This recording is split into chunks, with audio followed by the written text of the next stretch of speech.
à tous. Par cette belle matinée ensoleillée, vous avez décidé d'acheter un bien en copropriété. Comment ça marche? Vers qui s'adresser? Est-ce facile? Quelles sont les charges à prévoir? Il y en aura, c'est certain. Dans ce nouveau numéro des Anges de l'immobilier, on s'intéresse à l'achat d'un bien en copropriété. On débute tout de suite l'émission et on va à la rencontre d'Engie.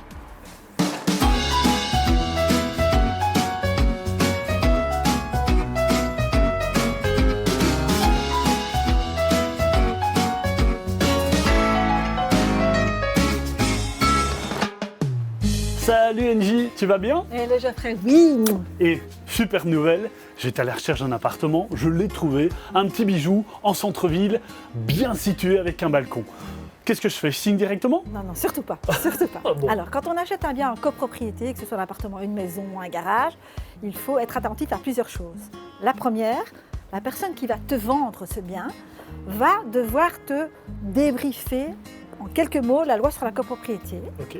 Tu dois être en possession des 3 derniers procès-verbaux des assemblées générales précédentes pour savoir si des frais, des gros frais ont été prévus et donc qui devraient t'incomber. Et surtout, le montant des charges mensuelles. Tous les mois, tu vas devoir payer des charges pour le chauffage des communs, l'électricité, la femme de ménage, l'assurance, le syndic, etc., etc.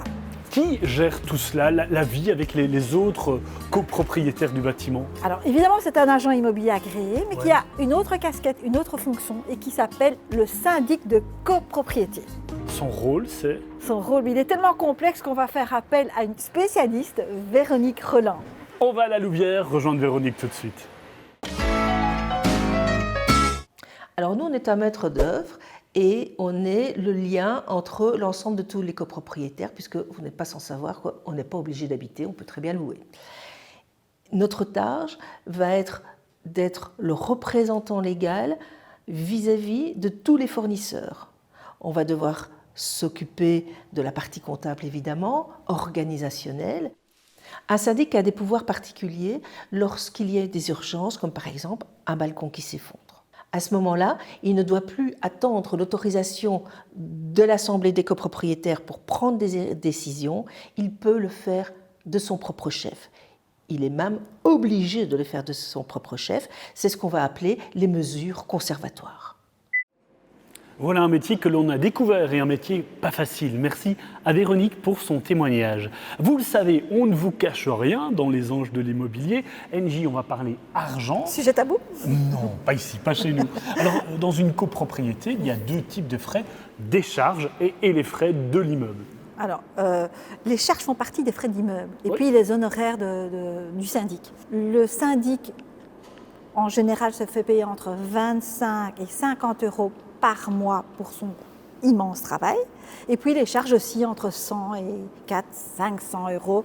Tout dépend d'une chose. Et la chose la plus importante, c'est l'ascenseur. S'il y a un ascenseur directement, vous pouvez monter jusqu'à 300 euros par mois, 4 mois, enfin tout dépend de la vétusté de l'ascenseur. Si c'est tout à fait nouveau, il n'y aura jamais d'intervention. Par contre, si c'est un bel ascenseur, mais qui date et qui sollicite beaucoup d'interventions, beaucoup d'entretien, c'est en général ça qui fait la différence. Donc soyons attentifs à tout. Et on a déjà tous connu la visite chez des amis en appartement, il faut grimper 8 étages avec les cadeaux et c'est long parfois. Mais heureusement que c'est en Belgique, parce qu'aux États-Unis, quand on est au 83e, c'est moins gai.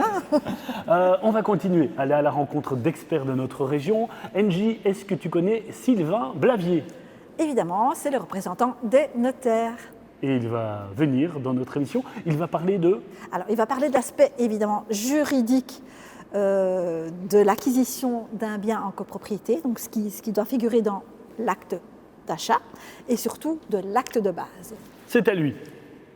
Cet acte de base, il y a également, il est complété par un règlement de copropriété, donc c'est en gros, d'une part, la division juridique de l'immeuble en différentes unités, des appartements, des caves, des garages, des parkings, et d'autre part, les règles du vivre ensemble. Évidemment, vous êtes dans un immeuble à appartement, on ne va pas faire du bruit après 22 heures, on va avoir toute une série de règles qui vont s'appliquer. Donc s'il y a un problème, c'est là qu'on le trouve. Alors en général, c'est un document qui est établi au moment où on construit l'immeuble. Ça, c'est la première des choses. Et donc c'est en général avec le propriétaire, le promoteur, que le notaire va établir cet acte de base. Ensuite, il peut y avoir des modifications. Ces modifications peuvent être induites simplement par des décisions de l'Assemblée générale des copropriétaires. On va avoir aussi des modifications, des mises à jour des statuts qui sont d'ailleurs prévues par la loi dans les copropriétés. Et d'ailleurs, il y a pour le moment un mouvement normalement où on doit se mettre à jour par rapport à cet acte de base, à ces statuts de copropriété. Alors on va être attentif d'une part à l'acte d'achat d'abord, c'est d'abord l'acte d'achat du précédent propriétaire où on va regarder s'il y a peut-être des conditions spéciales, des choses pareilles. La deuxième chose, c'est on va checker avec l'acte de base, est-ce que l'acte de base correspond à la disposition des pièces, c'est une chose. Est-ce que la destination correspond aussi? Vous achetez un appartement, mais en fait dans l'acte de base on dit que c'est un commerce, peut-être qu'il y a un problème, il faut faire attention à ça. Et puis, troisième chose importante, c'est de checker les documents qui sont envoyés en général au notaire ou à l'agence immobilière du syndic et qui va reprendre toute une série d'informations sur la copropriété. Et on se dirige déjà vers la fin de notre émission avec notre rendez-vous habituel, le saviez-vous que? Le petit truc en plus dans cette rubrique saviez-vous que, on ne fait pas n'importe quoi, n'importe comment en copropriété. Non, on ne fait pas ce qu'on veut. Je vous donne un exemple concret. J'ai envie d'apposer des volets Bleu. verts. Eh bien non, c'est pas comme ça que ça fonctionne. Il faut demander l'avis à l'Assemblée générale des copropriétaires. Et si dans l'acte de base il est indiqué que quiconque veut mettre un châssis, ce sera ce type-là, ce modèle-là et des blancs, tu pourras danser sur ta tête, ce sera ça. Et si tu as quand même envie de faire ta tête et mettre ton châssis vert ou bleu, 2 jours après, on va te faire démonter et tu as intérêt à le faire de suite. Quoi par exemple? Eh bien, j'habite au rez-de-chaussée, je n'utilise jamais l'ascenseur. Mais je devrais quand même payer les charges incombant à l'ascenseur de façon mensuelle. S'il y a un problème à la toiture et que ça frite, et que j'habite au rez-de-chaussée d'un 10e étage, ça ne me touche absolument pas, mais je devrais quand même payer la rénovation de cette toiture. On est tous dans la même barque. Vraiment. Une copropriété, c'est une barque et on rame tous dans le même sens. Voilà, vous en savez plus à présent. Merci de votre fidélité. À très bientôt pour de nouvelles aventures. Prenez soin de vous. Merci Angie.